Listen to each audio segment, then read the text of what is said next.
Hello, everybody, and welcome back. Happy New Year. And I am back. I'm your host, in case if you did not know, Mr. CJ Jones, and this is Elephant Exposed. Well, I have two specific topics I would like to touch on, and I'm going to try to make this as brief as possible. I'm pretty sure it's no big, say, surprise or idea that. Um, Unfortunately, what has happened um with Miss Renee Nicole Good, it's unfortunate and it's fortunate at the same time that her killing happened in the way that it did. Um, it has drawn national attention, movement, in which that is a good thing. That's the fortunate part slash unfortunate because she is still alive. She is no longer with us. Um, but there's something that happened that I was completely unaware of, even by me being in media as much as I am, as far as me, looking at different stories and so forth, and trying to decide what I want to share with the audience. I did not know about Mr. Keith Porter Jr. He went right up under the radar. And at the same time, I'm not surprised. And especially when I begin to look at his story and what happened to him. And there's a lot that I can say. I can tell you, story for story as to what happened to him. And eventually I will get into the breakdown of Mr. Porter's story. But I just wanted to say this right here. I just wanted to reiterate this to all of my Elephant Exposed viewers and other uh, fellow content creators. We have got to, and I am echoing something else that I've heard other larger platform content creators say.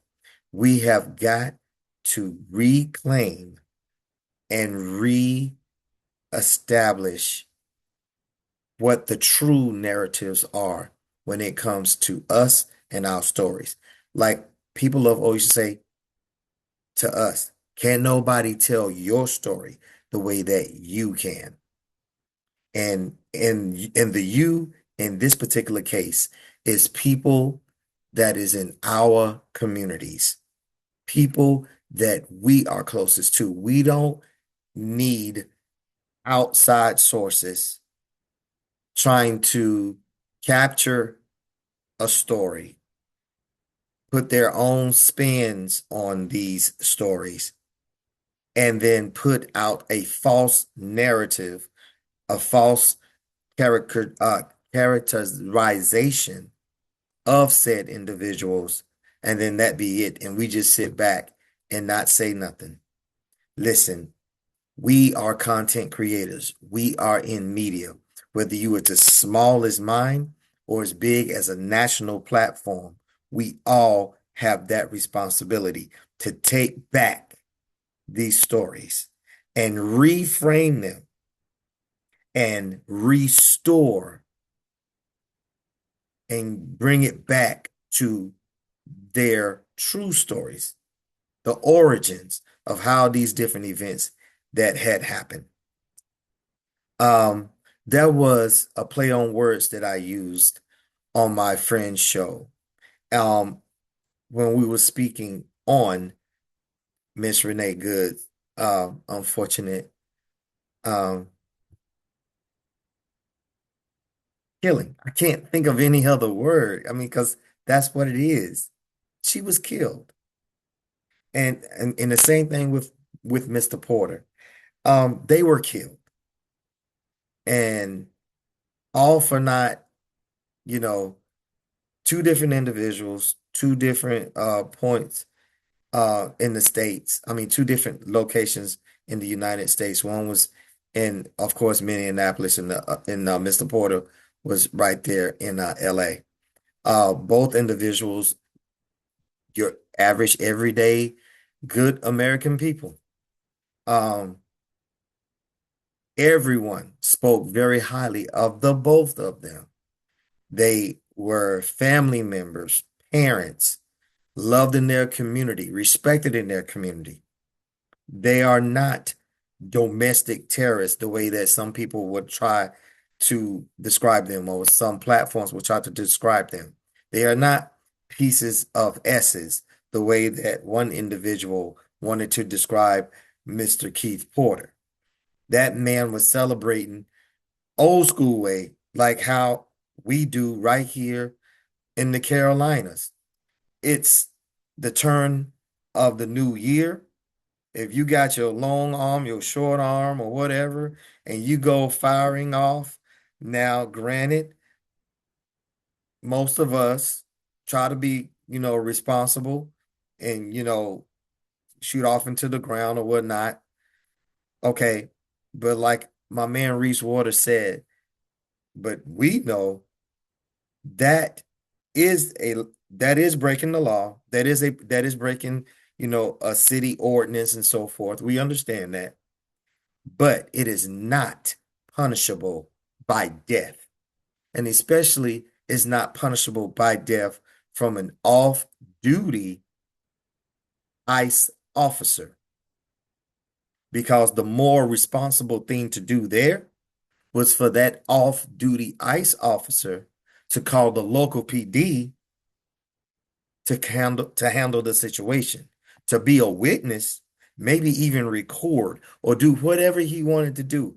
He could have been a Mr. Karen. But what he did is that he took law in his own hand and became judge, jury, and executioner. Now wants to hide behind his position as being a federal officer. And we all know how that's even playing out. We even know how that's playing out, even regarding Miss Renee Good. And here's where we need to, as the people, like I was saying in my short reel on Elephant Exposed Facebook group, the power is with the people. The power is with you and I as voters. It starts in our local offices and it builds. We need to put people that in the offices that represents us, not just a small select group of people, not just because people have money, power, position, or whatever, but real people that's going to actually stand up to the people, to the powers that be. Like, I can't think of the sheriff's name right now, but her DA, she's out of Philly. And this woman, man, if y'all have not seen that reel, because it has gone around viral, this sheriff told, she left a nice, good message for them and told them flat out, if you come into her city in Philly with your mask on and not identifying yourself and so forth, and you're violating people's civil rights and everything, that is a crime. Her and her prosecutor, her DA, they will arrest you, charge you, you will go to court, be found guilty, and you will do your time. And that's what I would have loved to see when ICE came knocking on our door right here in Charlotte, North Carolina. Unfortunately, it did not unfold like that. And I'm gonna leave that alone right now. because let's just say that I felt like that we should have here in Charlotte put up a lot better resistance and should have had the backing of our people in office, starting with our mayor. And I'm gonna leave it like that. But anyway, guys, um, that's it right now. This is the first installment of Elephant Exposed for the year 2026. Once again, I am your host, and I will be looking forward to having more content for you guys in the near future. So just stand by, okay? And that's about it. Let me know what you think about it. I'll see you on the other side. And until then, let's keep those elephants exposed. Y'all take it easy.